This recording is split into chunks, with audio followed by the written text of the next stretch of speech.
Pebrero 15, alas 2:30 ng hapon. Wala sa bahay si Peter. Nasa eskwelahan ng magkapatid na Bruce at Jenny. Tulad ng dati ay naiiwang mag-isa si Margarita sa bahay.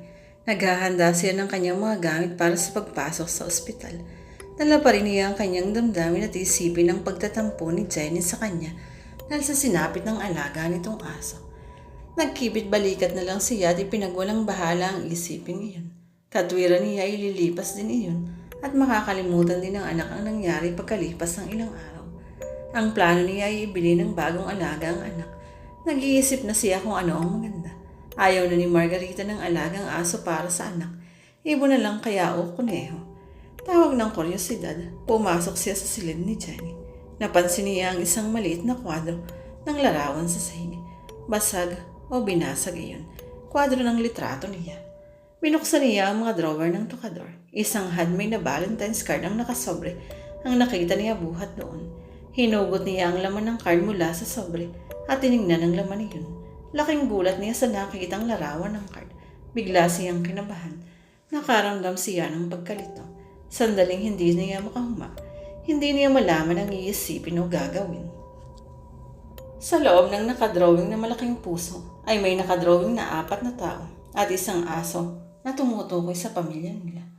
Nasa magkabilang dulo ay isang batang lalaki at isang batang babae.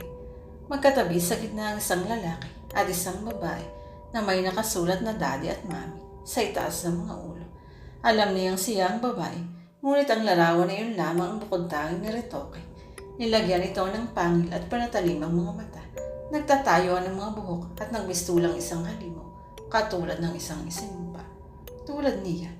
Samot-saring isipin ang rumagasa sa utak ni Margarita. Nalilito siya.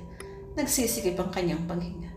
Hindi niya malaman ang kanyang iisipin o gagawin. Nahinuha niyang alam na ni Jenny ang tunay niyang pagkatao, na isa siyang aswang. Alam na ng kanyang anak ang itinatago niyang lihim. Maaaring noon pa. Napapikit siya. Galit sa kanya ang kanyang anak dahil sa sinapit ng aso nito. At nangangahulugan niyo na pwede siya nitong ibulgar o isumbong sa daddy nito. Hindi niya kayang isipin man lamang na mamumuhi sa kanya si Peter. Hindi kaya ng kanyang kamalayan ang katotohanang nag-uumigting sa kanyang isipan ngayong alam na ng kanyang anak ang tunay niyang pagkatao na isa siyang aswang. Isa-isang nagbalik kay Margarita ang mga nagdaang pangyayari. Matalino si Jenny. Marahil ay napagtagni-tagni nito ang mga obserbasyon sa kanya. Posible ring nakita silang kanyang anak noong patay niya ang alaga nitong aso. O dili kaya ay alam ni Jenny na siya ang pumatay kay Lorraine. O kaya ay batid nito ang paglabas niya ng bahay at paglilimayon sa gabi tuwing kabilugan ng buwan. Labis ang pagkalitong sumapuso ni Margarita. Walang kahit anong nais na pumasok sa kanyang utak ng mga sandaling iyon. Ang tanging nagsusumiksik sa kanyang isipan ay ang kamalayang alam na ng kanyang anak ang itinatago niyang lihim na pagkatao. Nakaramdam siya ng kilabot sa buo niyang katauhan. Nakaramdam siya ng takot. Paano na kung magsumbong siya kay Peter? Paulit-ulit yung nagsusumiksik sa kanyang isipan. Paulit-ulit hanggang sa halos ay mambigin siya. Tinakpan niya ang magkabilang tenga. Nakaramdam siya ng galit. Hindi siya makakapayag na masira ang pagsasama nilang mag-asawa. Hindi niya mapapayagan at hahayang mawala si Peter sa kanya. Si Peter ang tanging lalaki para sa kanya.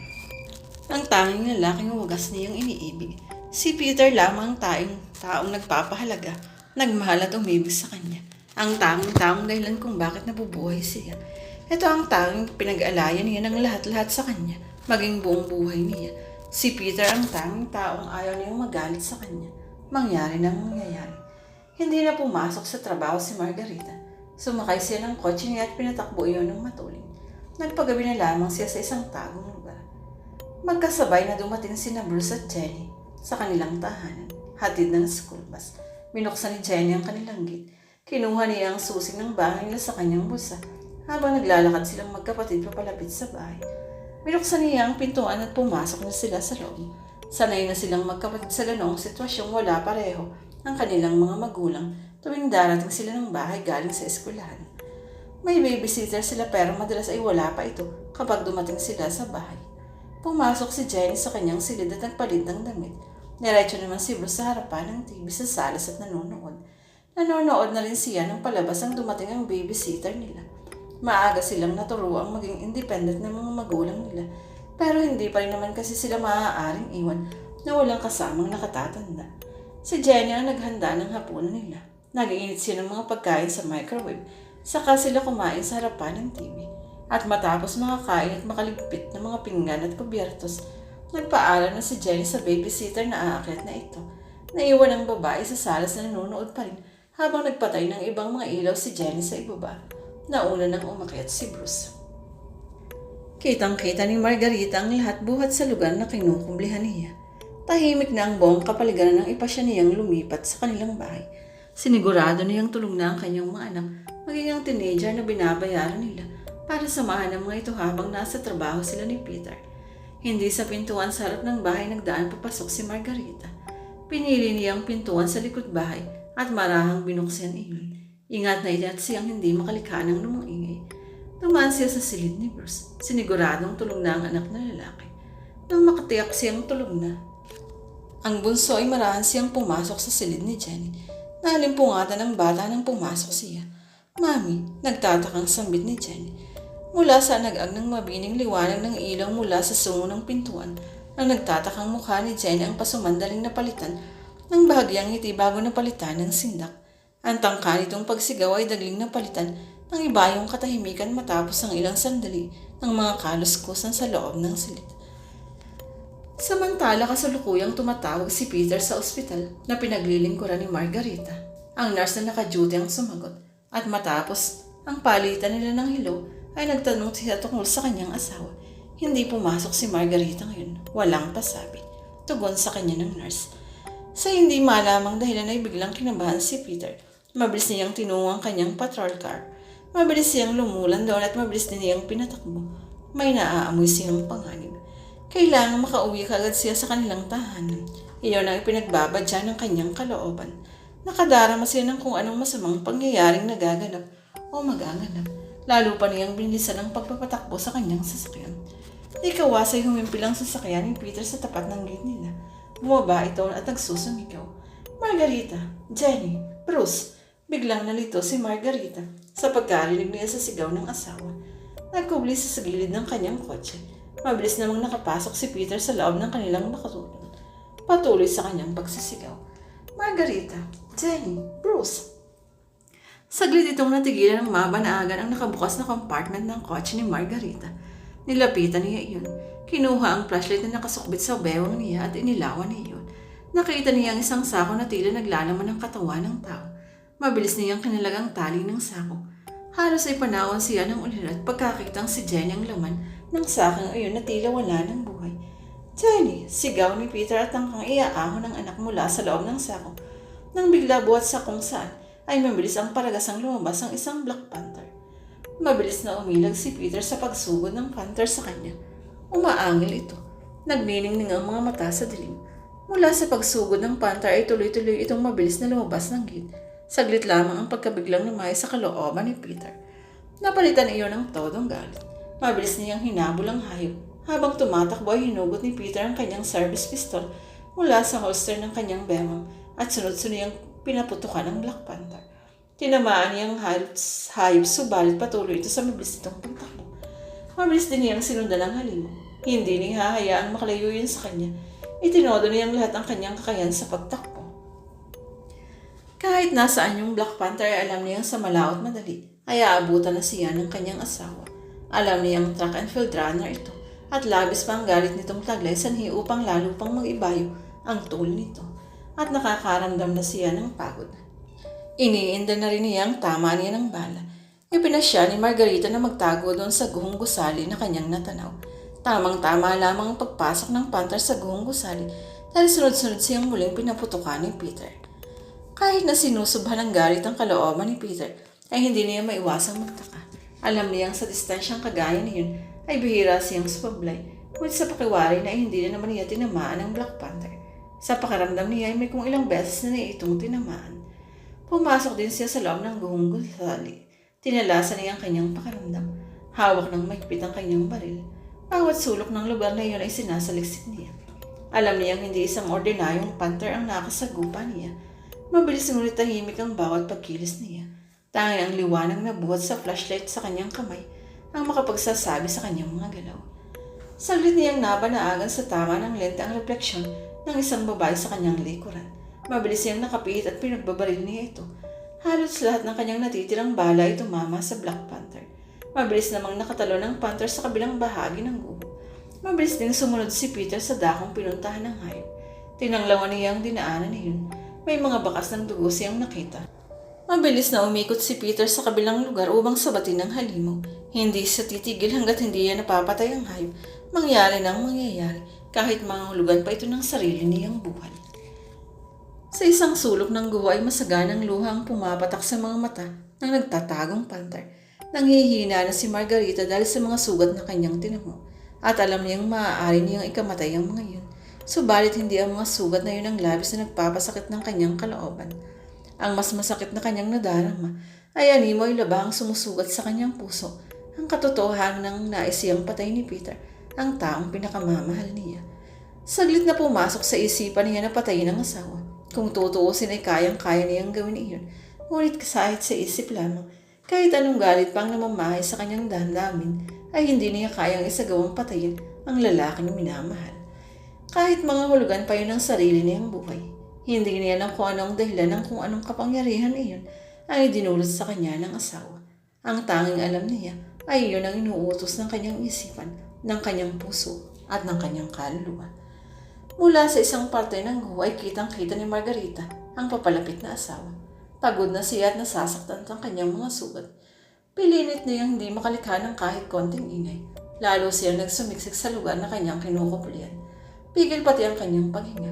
Muling umalingaw-ngaw ang mga putok ng baril na hawak ni Peter. Napasigaw na si Margarita sa sakit na naramdaman niya buhat sa tinamong bala ng katawan niya. Pero hindi angal ng Panther ang lumabas mula sa bibig niya, kundi sigaw ng isang babae. Sa abot ng lakas ni Margarita ay tumakbo siya sa kabilang bahagi ng guho. Nanghihina na siya. Hindi na niya kayang tumakbo ng mabilis at malayo dahil sa kanyang iniindang mga sugat. Muli siyang naghanap ng mapagtataguan, subalit mabilis din siyang nasundan ni Peter. Magkahalong takot at awa ang nadarama ni Margarita para sa kanyang sarili. Takot dahil alam niyang sa malaot madali ay pwede siyang mapatay ng kanyang asawa.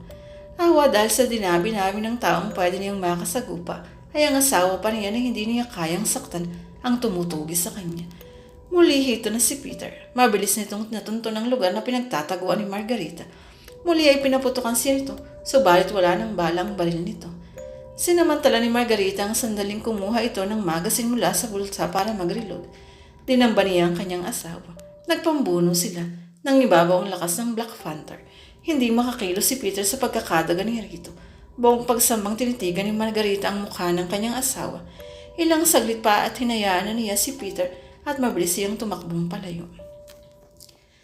Hindi maintindihan ni Peter kung ano ang nangyari, kung bakit siya pinakawala ng hayop. Nagmamadali siyang nag-reload sa kamuling inasinta ang Panther at pinaputukan iyon. Isang malakas na sigaw ng babae ang kanyang narinig at matapos iyon ay yung pagdaing ng isang nahihirapan ang pumalit doon. Sinundan niya ang halos laking pagkamangha niya nang si Margarita ang inabutan niyang nakahandusay sa lupa. Sugatan, hindi siya makuma. Hindi niya malaman ang kanyang gagawin. Namanhid ang kanyang katawan. Sa sulok ng kanyang isipan ay mabilis nitong inunawa ang lahat. Peter, patawad. Mahal na mahal kita. Pinakaiibig kita. Ang putol-putol na sabi ni Margarita habang habol ang hininga nito. Nanlalambot ang tuhod na napaluhod si Peter sa tabi ng kanyang asawa. Pinangko niya ito at marahang hinaplos ang pisngi nito ng buong pagmamahal. Umaagos ang luha sa kanyang mga mata. Ginawaran niya ito ng halik. Litong-lito siya sa mga pangyayari. Awang-awa siya sa kanyang asawa. Suklam na suklak siya sa kanyang sarili. Nangangatal ang kanyang mga labi.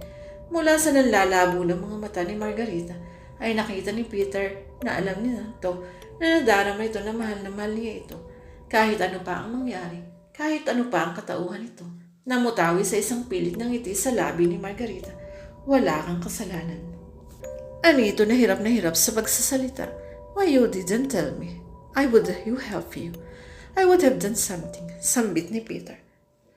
Mahal na mahal kita, Peter. Pinakaiibig kita. Mahal na mahal din kita, Margarita. Pinakaiibig din kita. Huwag mong pababayaan ang mga anak natin. Please huwag mo akong iwan, Margarita. Pagsusumamo ni Peter, hagkan mo ako. Pabaunan mo ako ng iyong halik. Wika nang nanginginig ng si Margarita. Giniginaw ako, Peter. Buong pagsuyong hinadka ni Peter ang kanyang asawa. Ilang saglit lamang ay lumayla na ang mga balikat ni Margarita. Tanda na binawian na ito ng buhay. Binigyan niya ng kaulang-kulang parsaid ang asawa hanggang sumuko na siya tinanggap na wala na ito. Buong pagdadalamhating napasigaw si Peter. Margarita. Marahang inilapag ni Peter ang mga labi ni Margarita sa sopa sa loob ng salas niya. Sumunod dito ang umiiyak na si Bruce. Alam niyang hindi pa maiintindihan ng bata ang mga nangyayari. Walang nanunula sa bibig nito, kundi ang katagang mami. Mahal na mahal ni Bruce ang ina nito. Sa kabilang upuan ay nakahiga naman si Jenny na binuhat ng papasok ng babysitter ng mga bata. Kasalukuyang nasa labas ang babae. Hinihintay ang mga pulis na tinawagan ito matapos marinig ang unang putok ng mga baril. Ang panganay naman ang nilapitan ni Peter. Walang sinyalis ng buhay na makapa sa dalagita. Namumutla ang anak. Niyakap din ito ni Peter na animoy sagot. Tinawag ang pangalan nito. Hindi niya alam ang gagawin ng sa wakas ay marahang nagmulat ng mga mata si Jenny. Tinignan niya ito bago nagsisigaw sa takot. Hinigpitan niya ang yakap dito at pinayapa ang anak. Nangangatalang buong katawan ni Jenny na yumakap sama. Pilit namang pinapayapa ni Peter ang anak hanggang mahikbi na lamang kanyang magawa ng bata. Hindi na malayo ng mga ama ang ginagawa ni Bruce. Buong pagdaramdam na matuloy sa pag-iyak ang bunso habang nakayakap sa katawan ng ina. Nang biglang magdilat ng mata si Margarita, hindi makahuma si Bruce. Nakaramdam siya ng takot. Titig na titig si Margarita sa anak. Nalilisik ang mga mata nito. Nabihag ng titig na iyon si Bruce. Natulala na tila na wala sa kanyang sarili at bata. Lumabas sa bibig ni Margarita ang isang batong itim. Wala sa loob na inilipit ni Bruce sa bibig ng ina.